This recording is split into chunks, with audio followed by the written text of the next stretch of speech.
just how important light is in photography. Yeah. So you take that person who's in this broken place right now, and you're taking them in, and you're saying, let's put you in the light, right? And that's really powerful because as a photographer, you know where the light is and you know how to position your subject to make them look amazing. And so you're looking at someone's potential and you're saying, let's pull you into the light, which is really what Christ in the City does as a community. You know, they bring someone into the light with the rest of the community. People of Christ in the City, people everywhere around the world, this is David Christopher Pacheco. Hi, my name is Kimmy. My name is Arthur Ortiz. Been in Denver since 1973. Okay, so let's just talk in circles for a little bit. Just talk in circles, just shoot the breeze a little. You know, they see beyond what I look like. They see what my actions are and say, hey, that is a good person. A lot of people say home is where the heart is, but my heart's in many places. It's just I don't know where home is. Welcome back to Homeless But Human. Here with you today is Blake. And here with you today is Shayla. And as usual, we have some very special guests with us, but this one is a totally different avenue than we have ever taken with the podcast. Here with us today is Joseph, a first-year missionary who takes the role of photographer at our Lunch in the Park many times, and Abby, our former director of communications, who was the brainchild behind this podcast in its founding. So Joseph and Abby, welcome. Hello. Good to be here. So Abby, this is your first time on the podcast, even though you helped found it. We've been trying to get you on here. It is. It's my first time. It's great to be on. I've been behind the scenes for so long. You have. For way too long. And Abby's been with Christ in the City since the first year, too. Yes. Yeah, I was a missionary in 2011, first year. Shout out to the 2011 crew. Man, and think of those who just came and traveled west and had no idea what they were doing. That's a good analogy of what our missionaries were. It's like, hey, let's go. Just go to the streets. What are we supposed to do? Just go to the streets. Exactly. 100%. Good luck. That's what it was. You were clearing the way. And did you think that, 12, 13 years later that you'd be still with Christ in the City and on our podcast? Talking about photography. And with that, Joseph. Yes. Joseph, tell us a little bit about your photography role at Lunch in the Park here.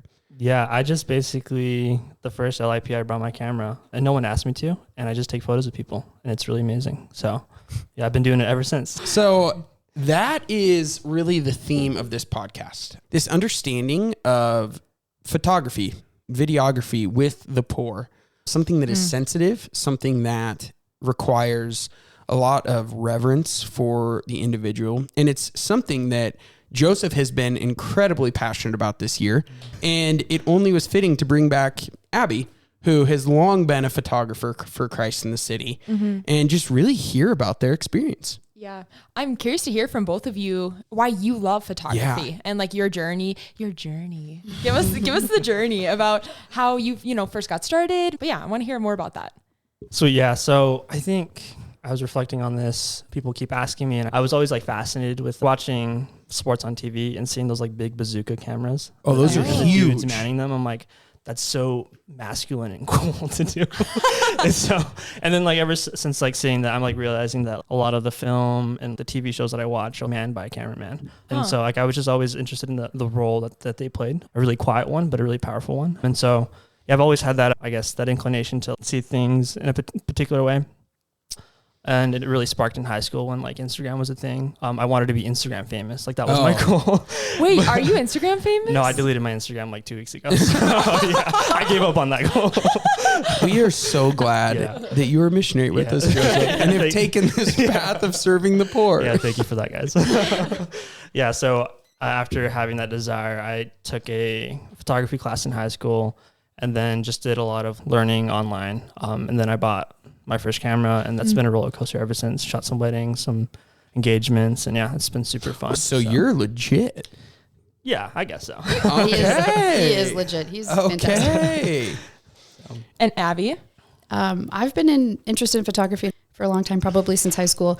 Yeah, I just love to be able to portray people and capture a memory, capture families, portraiture, really all kinds of different things, different categories, and video as well. I got really into video and storytelling, and I think they can go hand in hand. Yeah, I I think when you look at photography at Christ in the City, this was not something we always did, right? I think, Abby, when you were hired, that's really when our photography on the streets, we started delving into these questions. But Abby, share a little bit about the process of that, because it is sensitive. It is a very sensitive reality. It is, yes.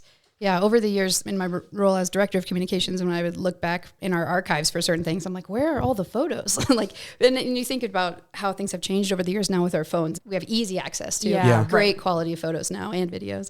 And so we did take a few, and I had a little camera back then. So we definitely, took photos, but yeah, it's evolved. And even our presence as we started with social media, it's like, what type of image is going to go out there? There's so many different ways that we want to be sensitive and reverent. Yeah. And really, we cherish the friendships that we make on the streets. And so we have to really look at what we post as inviting people into our community, just like you would post about a friend.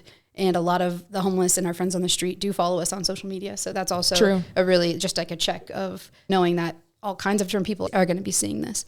And it really has evolved over the years. And we got such good feedback from people too when they were featured. It's been so surprising how it really makes someone feel their value. And you're talking to our friends and homeless who we capture. Yeah, when they're featured on our social media or on our pages, or even just when we take a picture and we give it to them, or they haven't seen it yet, like, hey, can I see the photo? Where's the photo?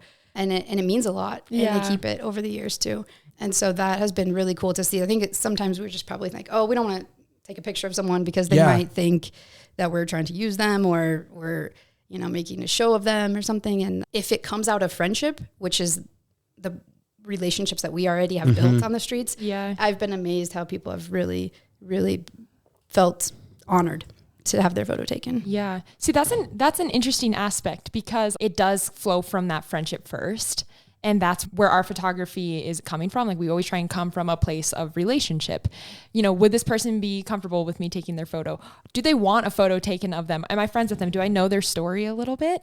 So how being a missionary or missionary work has affected your approach to photographing those on the streets? Yeah, seeing how you view that. I mean, the same photo with a different point of the heart could be completely different. Yeah. Photography on the street specifically is really hard for me, because I'm on 16, so I have a lot of transient friends or people that I see. So I usually sling my camera behind my back so that's not the first thing that they see. And I try to make conversation. And then if they do see it, I'll pull it out. Even then, I'm really reverent in trying to ask for a photo, because if that's like the fifth thing that I say in the conversation, they're probably going to leave. I think a good example of that is that we had EWTN follow us one day, and I was really nervous for the cameraman. He had a big, bulky camera. Sure. Yeah, and we take that seriously for anyone listening. We have candid conversations with those photographers. Yes, yeah. And they did a good job too, but they were like following us. And this is the reaction that I think you always get when you're, I guess, at LIP or on the streets. So we went to a group of guys, and like 2 of them were totally okay with it, and then 2 just bolted, which is totally fine. But it was just really cool to see. It really sparked the desire for this one guy to like share his story. And we've never met him before too at this point, and it was just really beautiful to see that. Yeah, it was organic too and really awesome. What about your lunch in the park? Because you're usually the photographer there. Yeah, what's your approach? Lunch in the park is fun. Yeah, I kind of just like go out there and just like stand 50 meters away from people, and I'm there to look and see for like these really candid and beautiful moments. Especially if I'm like from a distance, I try to obscure the face or just like hide a little bit of their identity, especially since they don't know that I'm taking their photo, snapping those photos. But then as a photography guy now, like they'll talk to me and they'll ask for photos. Yeah, it's like transforming, I guess, as the year goes on too. It's kind of been more freeing, and less, I guess, nerve-wracking for me. Similar for you, Abby? Yeah, I think having those relationships, like you said, as the more that you're around.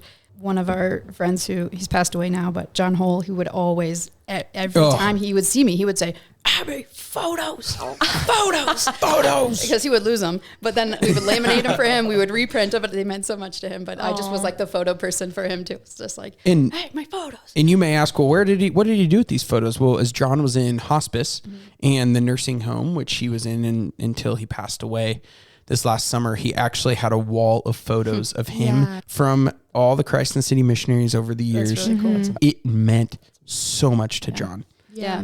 It was fun to find those, and I helped some of the missionaries find the old ones from you were years aware past. So I helped them put that album together. Yeah. So awesome when we can have such a long friendship with someone that passes through different missionaries. And we have photos to collect that.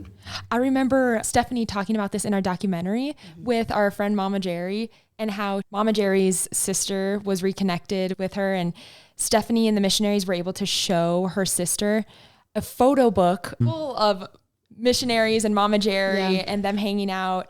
But it was years of photos that we had taken. And that was like so special for her to share with her sister because they weren't connected, but then they were again. And Mama Jerry had this whole book of memories to share with people. And she's blind. She can't even see them anymore, but she knows that they're very valuable memories and moments. Yeah, I love that. And then she was there at the documentary to be there. And that's another thing that just, when people know that about the documentary, we showed it in a theater. We had about like 350 people there. And I think this just speaks to the relationship piece about how when we tell someone's story or when we capture their photo, it's so much more than just a photo, right? It's this relationship that we have and also their value and their worth. But the fact that all the 5 people that we featured in the documentary were there at the theater, and the crowd was very surprised by that. But I think when they stood up and it was just like, we're telling their stories and there's this reverence, but yet they're part of it and they're here with us. Yeah. How was that moment for you? Yeah, that was amazing. I mean, hearing their feedback about the way that we told their story was the highest praise that we could have received as producers. Absolutely. You know? That was such an honor when they were like, that is how I wanted my story told. Like, that's all we wanted to do. So good. And I think that's like a great sign of we're doing something very pure and something very well-intentioned, because if you're willing to show that to the person that you're photographing, the person that you're videoing, and like they love it, you're doing it well. Yeah. You know, you're doing right by that person. Yeah, and we all have this innate desire to be known, right? And we hear so often from our homeless brothers and sisters of like, you feel invisible, right? They're called the invisible in society by many people. And you wouldn't have thought a photo could just speak into that. Hey, you are seen. Hey, you are known. Here you are. And I actually want Abby to share a little bit about this. We had an intern over the summer, Kristen, shout out to Kristen there. She did a project. That to me was like a turning point of understanding how much the homeless love their photos. And she came several years back now. She was a summer intern. So she came to do photography specifically over the summer. And it was so wonderful. I mean, she has a great gift in photography. And we talked a lot about how we want to capture portraits and showcase people's stories. And that really was a pivotal moment where we could kind of decide, you know, Homeless But Human brand kind of like came out of that. I mean, several years later, but that sort of turned the tide there. Yeah. And she would go every week and she would take photos at our event at Lunch in the Park, but then also on the streets, and then was able to print them and found people and gave them these little prints that they could keep in their wallet. Oh, wow. And when they would just light up to see those photos. And I still know years later that people are like, that photo Kristen took of me, I still have that in my wallet. Yeah. Oh, I just got the chills. I mean, I didn't realize it was years later too. Mm-hmm. And it was personalized. For me, that was a moment of even reflecting on how much that meant. Mm-hmm. Yeah. I know sometimes when there's siblings on the streets or family, I know she had a few of those where it was like, this is really special. Yeah. Having a family photo together. Yeah. We've set up a station at Lunch in the Park before where we've done Polaroids. Oh yeah. I know like Macy's a portrait done day. That, but that's also so well received when they get a Polaroid and they get it right then. Mm-hmm. And again, it's the purity of the heart, right? It's the intention behind the photo. You know, if Joseph's going in there trying to get a picture of the year, our goal is get something viral on our media, but you see like the authenticity, the purity of heart, and also the good gut check. We even share this with the missionaries at the beginning of the year. We do not take pictures to exploit, and we don't want you to either. Right. Even ask yourself, where is my heart, my mind in this reality? And I think it's such a good examination of conscience with these things. So before being a missionary here, I really got my photography started with portraitures, and then it's shifted to liturgical, having this desire to shoot Jesus in the monstrance or just a mass. But what was really beautiful was God was calling me to seek out these beautiful moments that are revealed in mass. And I think the reason why that's so important to me is that beauty was one of the big pillars that brought me back into full conversion of the church. And so being able to seek that out in the liturgy, I guess, I don't know, it moved me so deeply. And so like in that same way, documenting our friends, there's that barrier, this reverence that it's the same way in the liturgy, you know, but once you get past that and are invited into the experience and who they are as a person, the world changes. And I think that's kind of my goal on the street, isn't to like get this crazy photo, but just to find the experience, find the beauty in that person,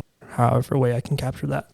So yeah, that's been something that pulls me day in and day out. I think that's super profound considering the contrast between beautiful liturgy and then coming across very broken people on the streets. Yeah. And you can think about your own self. I'm going to go get my professional headshot taken today. Okay, I'm going to do my hair nice. I'm going to put on my makeup. I'm going to, make sure that I look nice for this photo. But then you enter into a situation of someone who's living on the streets. Maybe they haven't brushed their hair in a week. Maybe they haven't shaved in a month. You are coming across people in a very raw form, but yet there's beauty. And yet there's something there that's very truly beautiful. And I guess those sort of raw moments, and you've seen those photos and you've taken those photos, those last and those things have a lot of weight. So I don't know if you want to talk into that too, of what that's like to enter into that raw state. Well, what I was thinking of as you were talking is just how important light is in photography. So you take that person who's in this broken place right now, and you're taking them and you're saying, let's put you in the light, right? And that's really powerful because as a photographer, you know where the light is and you know how to position your subject to make them look amazing.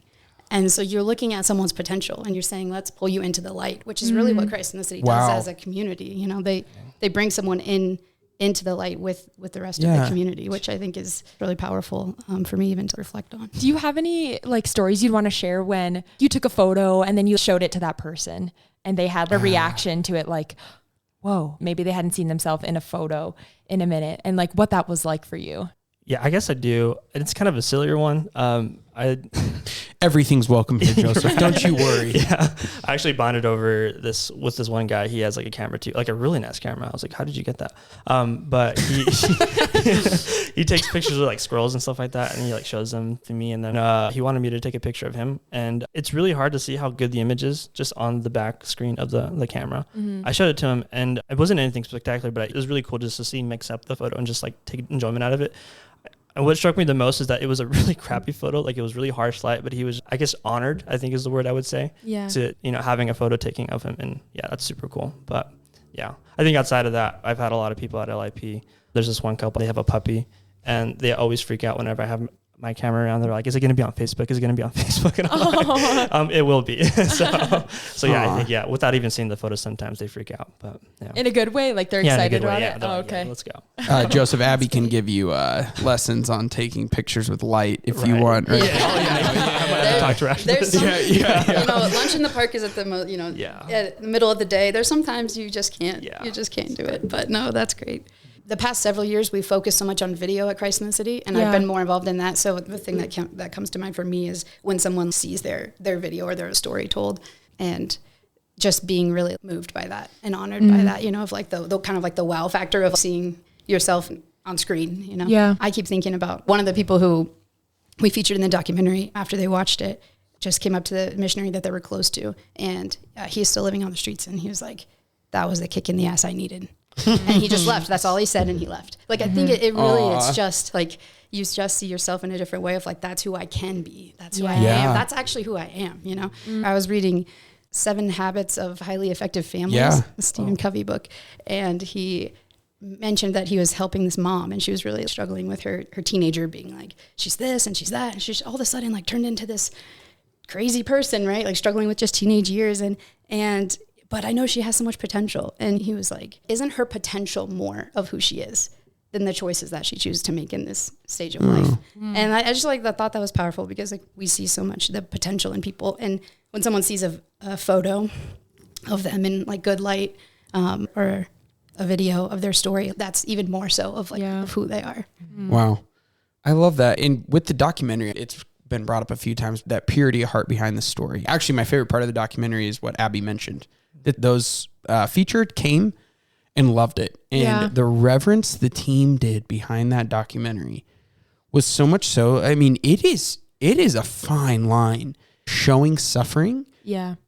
Showing not enough so you can't actually share that there was any issues, but also showing too much that it is just not necessary. Yep. And the documentary did it so well that any brother, sister, mom, dad, if any of my family members were in that, I would not have been ashamed. We have to give a shout out to Martin Jernberg for that. Oh, he's His so reverence. Good. He spent several months with our missionaries, just really waiting for those right moments and making those friendships himself. And that's what we're saying over and over. That's what it's all about. Is it has to be rooted in friendship. So over the years, Abby has had the privilege of guiding these videographers and photographers who have come through Christ in the City. And Abby, you have shared before how impactful that has been from them. Share a little bit about their reflections. Yeah, over the years, like Blake said, there's just been different projects, and we've been able to work with a variety of different videographers and photographers to join us in this mission and collaborate. And over, I always hear, that was so life-giving for me. That was my favorite project of the year. Mm-hmm. That really brought me out of myself. And it's just so fun to be able to invite people in and see their strength creatively, and then see Christ in the City's mission and just how raw it is. Yeah. And those two worlds just collide. Like Joseph was mentioning, the beauty there is just, so striking.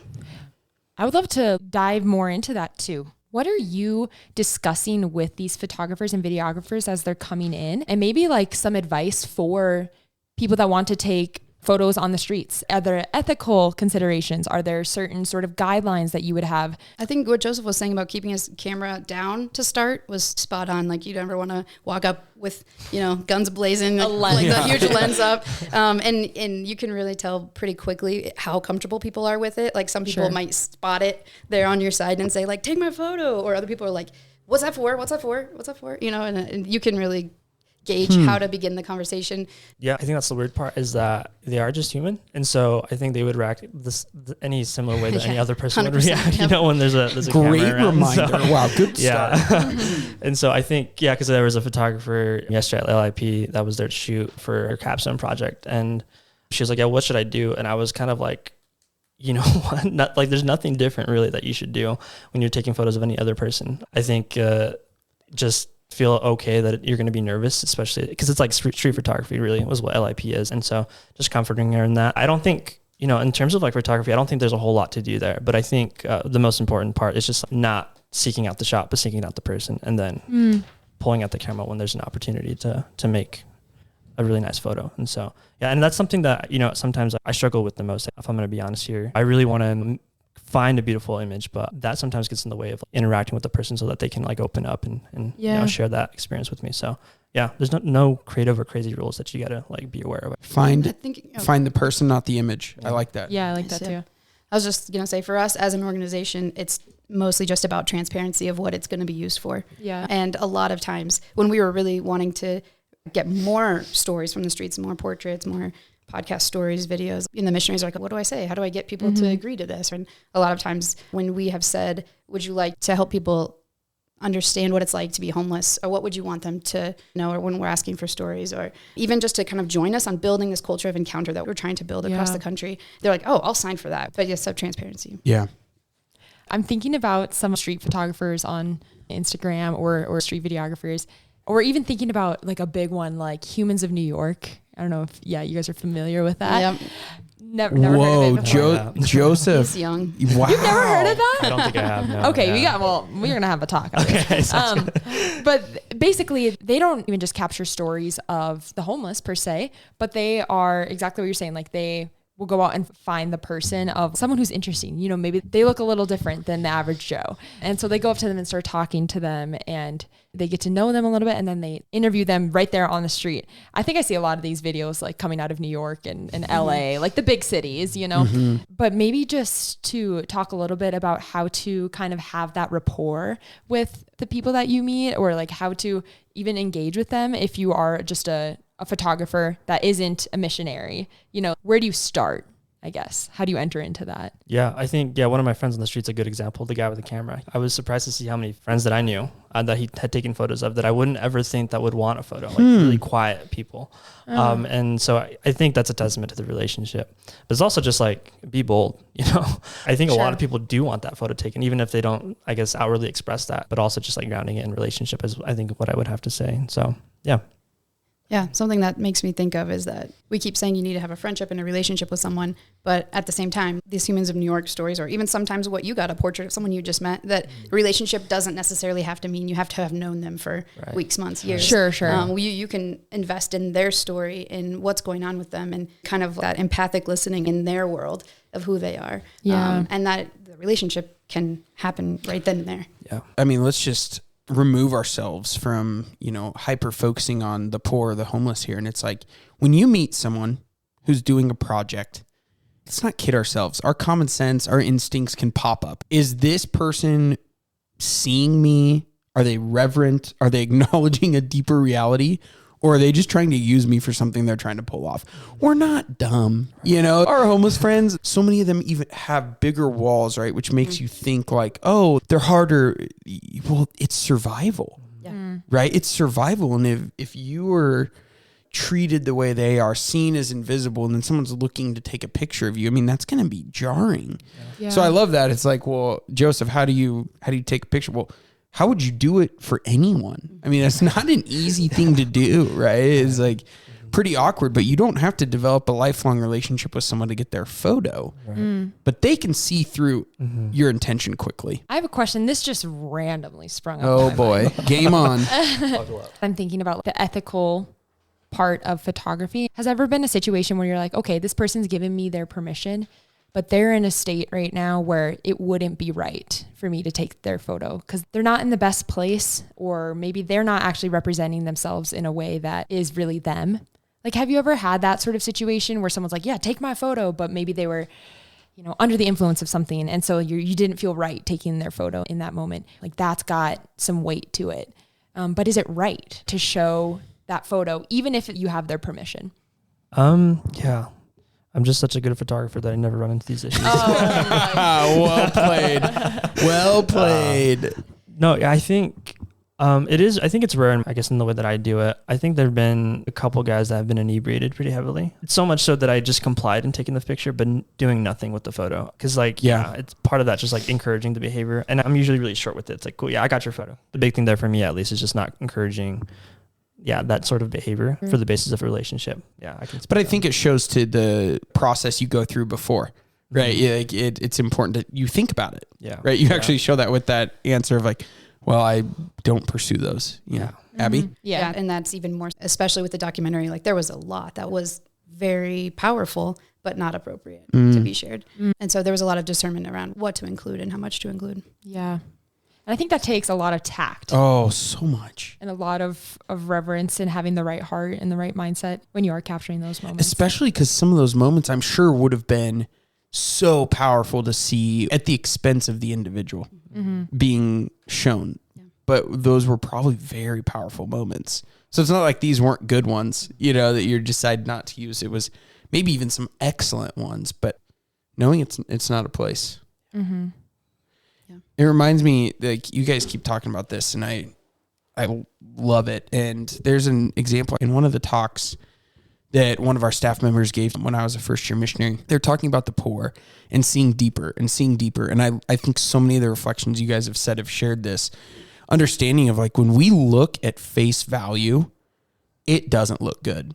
Right. Even of our own photos, I think we're the biggest critics. I just remember this analogy the staff member shared. And he said, when we look at the poor and we believe what our Lord shared with us, do we look at the poor as more beautiful than any physical creation? Do we look at the poor as more beautiful than that mountain range right over there in the Rockies, or the most beautiful sunset? Because we know, made in the image of God, that person is more remarkable, is greater, is more beautiful and glowing than even the greatest scene of landscape in the world. And like, that just rocked me. And I was brought back to that as you guys are talking of, like, the light that is shining on the potential, seeing the person. And I think photography, what you guys are sharing, is giving us a glimpse into that, right? That deeper reality. And as a photographer, you get to see that. We forget that these individuals, you, the listener, any of us here, like, we are more beautiful than the greatest sunset, even if it's hard to believe. That's well said. Yeah, I think you hit the nail on the head for me. That's why I hate landscape photography. It's so boring.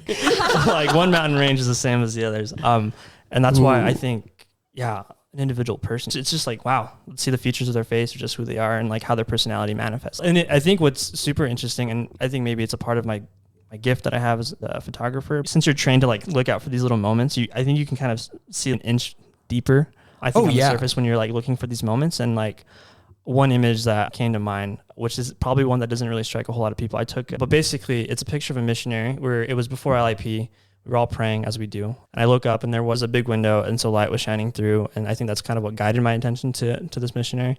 But he was like 5 feet away from me, and his posture was just like, you could see how heavy he was feeling in his heart. It was so beautiful to see, especially since he was like praying too. And so I picked up my camera and took the shot, and it's probably been one of my favorite shots of this year so far. And the context is that I think a couple of days before his father wasn't doing too well and was in the hospital. And so like I was able to connect that quickly to like just how much his father obviously meant a lot to him, and just seeing how that manifests in his posture. It was really slight. You wouldn't think much of it if you saw the photo, but it was just like, I could feel the heaviness every time I think of it in my mind. And so, yeah, I think that's why I like photography, is that like those small moments that some people don't really even care to look at. Even when I take those pictures, it's just like, I feel the weight there. Yeah. It's a lot more interesting than that. They have a whole human experience attached to them. It's just so amazing. So, yeah. Wow.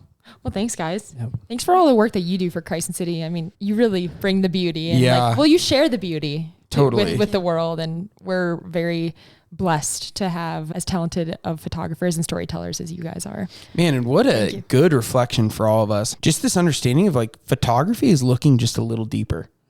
And that's something you both are trained to do way better than Shayla and I. Shayla's more of an artist than I am, but no, way better. Yeah. It's like, and I just see this in the way you look at stories and moments. It's that respect and that 1 inch deeper. I like how you said that can revolutionize that moment. I think what a challenge for all of us, right? Like look a little deeper. Yeah.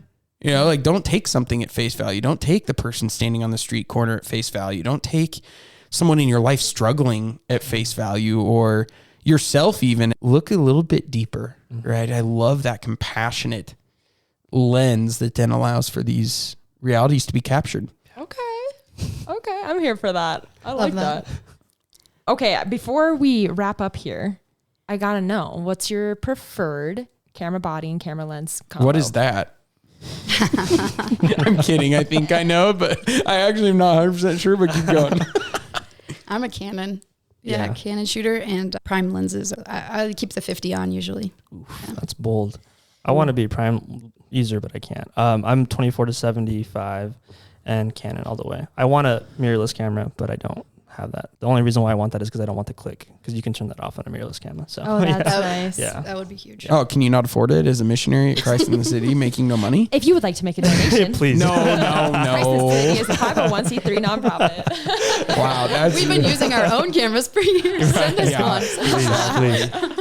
No, that is, I don't know what you guys just said about 25 and 70 and that's 80, the 50. Lens. Don't even try to explain to me. I'm not smart enough. I don't get it. Not smart enough. You can take the lens on and off. Don't even try. I only get iPhone photos. That's about it. Well, Abby, also before we go, if you want to share with us this creative challenge that we have coming up. Yeah, so we are going to be doing a 15-day photo challenge. So we'd love to invite anyone listening who is interested in photography and feels like they have this gift and they want to use it for encounter, for coming kind of on this journey with us and building up this culture of encounter in your own city. And we'd love for you to join us on this challenge. We're going to have 15 different themes, and we'll post all of this for you. But yeah, I think it's going to be a really fun way to highlight creatives just across the country uniting in this mission with Christ in the City. I'm super excited for it. What an idea. That's fun. Get the creatives on board. Let's go. So is Podunk iPhone Blake allowed to partake in this? Absolutely. Yes. That's not Podunk. iPhone is not Podunk. Shayla, I don't even know how to take, like, she talked about the light and someone told me that once. I'm like, oh, I think I kind of get it now. Yeah, no, it's going to be fun. So yeah, anyone listening, I guess, with desire to maybe get out and do more photography, especially with the homeless, I would encourage you to connect with your local food line, or really just wherever is serving the poor in your area, and see if they're interested. Tell them you're a photographer and you'd love to set up a portrait station, or just a lot of people. You might be surprised how many people would want a nice photo, and it would be a way for you to engage locally. So, and I like that idea, the portrait station. So it's clear, it's people are walking up, desiring it. Yeah, that's a great idea. I also love that too, because even though we have our photographers for Christ in the City, we also have photographers in the community that will come and they'll ask if they can bring their camera and take photos at lunch in the park as well. We love to share that with them and give them that opportunity too. So I imagine a lot of these nonprofits in your area might be interested in having some new photos that they can use. And if you would like to file a complaint against Joseph, if you are a landscape photographer, you can send it in the notes and responses. Just put a human in it. Put a human in front of the mountain, and it's an amazing photo. Yeah. Joseph will be submitting his best landscape photo to the Instagram for this. That challenge, Yes, no, we're not doing that, Joseph. Day number 7, landscape. Another mountain.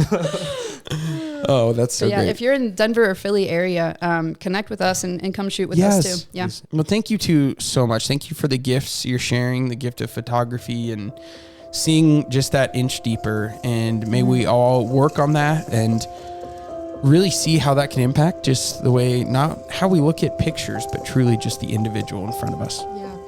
Thank you for joining us on Homeless But Human today. In order to keep producing this content for you all, we invite you to consider joining our known and loved monthly giving community. This is one of the most impactful ways that you can join us on mission. Your monthly gift sends missionaries out to the streets day after day and helps us to continue recording and sharing our podcast. It's our vision that every city not only has soup kitchens and shelters, but communities who are committed to helping the homeless know that they have a home in us. And what is home but a small taste of Christ's infinite love? Visit christinthecity.org and make a monthly gift today to join our known and loved community. And if you enjoyed today's episode, do us a favor and go hit subscribe and leave a review. To get more involved with the mission, visit christinthecity.org.